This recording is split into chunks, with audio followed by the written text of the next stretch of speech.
दोस्तों ये जो आप देख पा रहे हैं टीवीएस अपाची आरटीआर बाइक की क्रैंकशाफ्ट है। क्रैंकशाफ्ट को हमें इंजन के चैम्बर के अंदर की साइड एडजस्ट करना होगा। तो चलिए क्रैंकशाफ्ट को एडजस्ट करके हम आपको दिखाते हैं।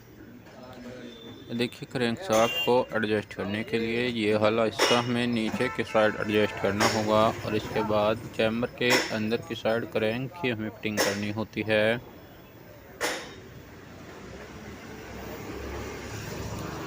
तो चलिए क्रैंक को एडजस्ट करके हम आपको दिखाते हैं। ये देखिए दोस्तों, क्रैंक की जो फिटिंग है वो काफ़ी अच्छी तरीके से आ चुकी है। इसके बाद क्रैंक को हमें नीचे की साइड एडजस्ट करना होगा। ये देखिए क्रैंक की फिटिंग चैम्बर के अंदर की साइड आ चुकी है। इसके बाद इसके ऊपर की साइड हल्का ऑयल क्रैंक के अंदर की साइड हम डालेंगे।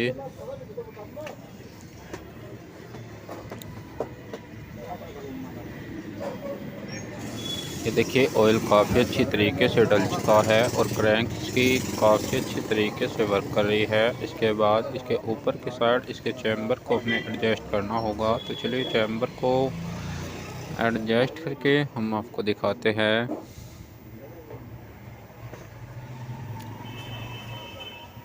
ये देखिए चैम्बर को एडजस्ट करने के लिए इसके ऊपर की साइड हल्के एनोबॉन्ड का हमें यूज करना होगा ताकि ऑयल लीकेजिंग की प्रॉब्लम न रहे।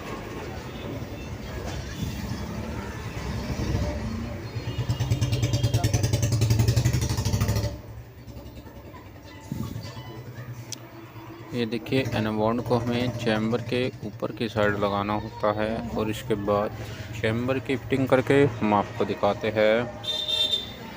देखिए यहाँ पर एनोबॉन्ड को हमें लगाना होगा और इसके बाद चैम्बर को एडजस्ट करके हम आपको दिखाते हैं।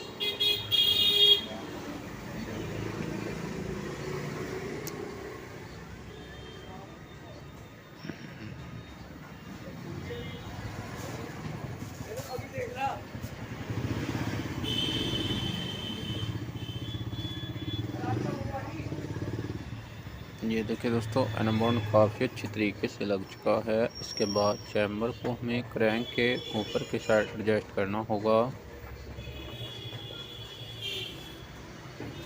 ये देखिए चैम्बर को हमें यहाँ पर एडजस्ट करना होता है और इसके बाद तो चलिए चैम्बर को एडजस्ट करके हम आपको दिखाते हैं। देखिए चैम्बर को हमें क्रैंक के ऊपर की साइड एडजस्ट करना होगा और इसके बाद इसके बोल्टों की हमें फिटिंग करनी होती है।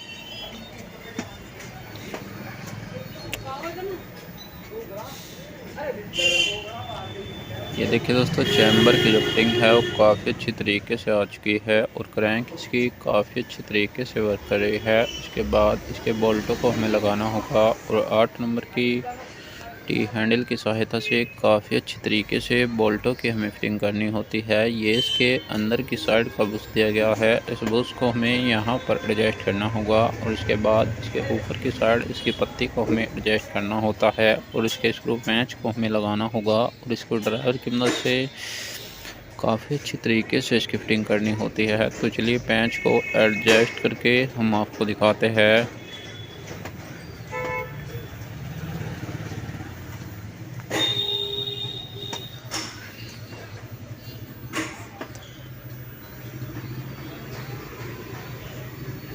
ये देखिए स्क्रू पेंच को हमें यहाँ पर एडजस्ट करना होगा और इसके बाद इसके 8 नंबर के बोल्टों को हमें लगाना होता है और 8 नंबर की टी हैंडल की सहायता से काफ़ी अच्छी तरीके से बोल्टों की हमें फिटिंग करनी होगी। देखिए ये इसके चैम्बर के बोल्ट दिए गए हैं। एक बोल्ट को हमें इस साइड एडजस्ट करना होगा और बाकी बोल्टों को हमें चैम्बर के दूसरी साइड एडजस्ट करना होता है और 8 नंबर की हैंडल की सहायता से काफ़ी अच्छी तरीके से बोल्टों की हमें फिटिंग करनी होगी। तो चलिए बोल्टों को एडजस्ट करके हम आपको दिखाते हैं। देखिए इस साइड से बोल्टों की फिटिंग काफ़ी अच्छी तरीके से आ चुकी है। इसके बाद दूसरी साइड से बोल्टों को हमें एडजस्ट करना होगा।